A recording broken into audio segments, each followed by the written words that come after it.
From the Austrian capital Vienna, about 30 kilometers to the north, there is a small town called Stockero. At the eastern end of the town, there is an old established tavern owned by a man named Mokel. He has been running the tavern since he was young, and now his face is marked with the passage of time. His hair has turned completely white, yet the tavern remains unchanged. It was in the year 1811 when a horse-drawn carriage suddenly stopped in front of the tavern. A finely dressed elderly couple stepped out of the carriage. This was a rare sight because such carriages were uncommon at the time, usually reserved for the wealthy and influential. The usual patrons of this tavern were poor and lower-class individuals. Who were these visitors? Mokel warmly welcomed the guests into the establishment, arranged for them to be seated, and brought them the finest wine and grilled steak. As they drank and chatted, after a while, the man called Mokel over and asked, "Mokel, don't you recognize me?" Mokel scrutinized him for a while and shook his head, saying, "I can't remember." "May I ask who you are?" "I am Stelamon. 36 years ago, I bought sheet music from you here." "Sheet music?" Mokel searched his memory and finally recalled. At that time, Stelamon was a slender young man, a musician at the town's theater. He used to frequent the tavern, and on that day, he said to Mokel, "Boss, I want to buy something from you." "Sir," Mokel replied, "what do you want?" "Anything in the store, I can sell to you." "It's a piece of paper, to be precise, a paper filled with musical staff lines and little notes." Seeing Mokel's puzzled expression, Stelamon continued, "Do you remember? 2 years ago, there was a 17-year-old youth. It was a cold winter night when the youth, covered in snowflakes, entered the tavern. He carried a violin case on his back, wore thin and shabby clothes, and shivered from the cold.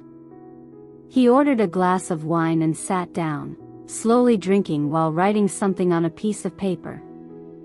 After a while, he ordered a plate of grilled steak.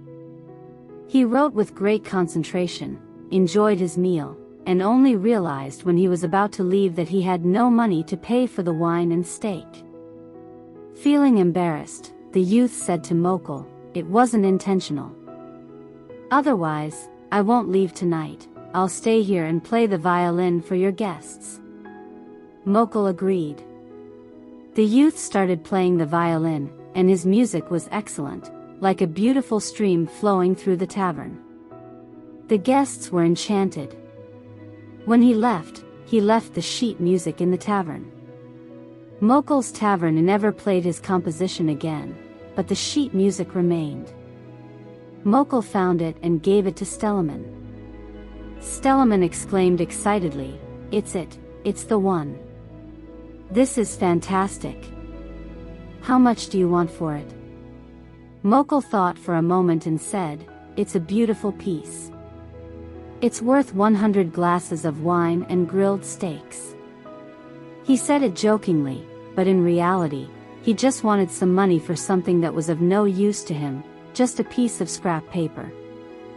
Stelamon paid without negotiating and happily left with the sheet music. Mokel was also happy, as if he had found a pot of gold falling from the sky. It was the most profitable day for his tavern. 36 years later, now Stelamon was also old, with gray hair and wrinkles. However, he looked healthy. Mokel couldn't find any trace of the slim young man from the past. Mokel asked him, "What are you doing now?" Stelamon said, "I do nothing, just travel around with my wife. We've been to London, Paris."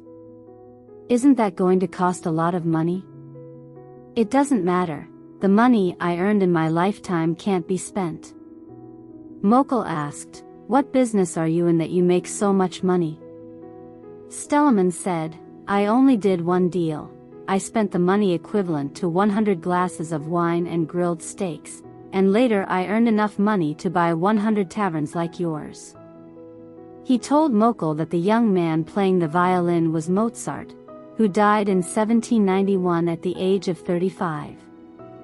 The famous American entrepreneur Rockefeller once said, "Vision decides wealth." It may sound mysterious, but it is a straightforward truth. Stelamon had a keen vision. At the age of 19, Mozart was just starting to gain recognition, but Stelamon already saw the embryonic form of the king of world music. The sheet music written by the 17-year-old Mozart, considered worthless by others, held immense value in Stelamon's eyes, a value that would become immeasurable one day. Thanks for watching. Please subscribe so you won't miss any new stories.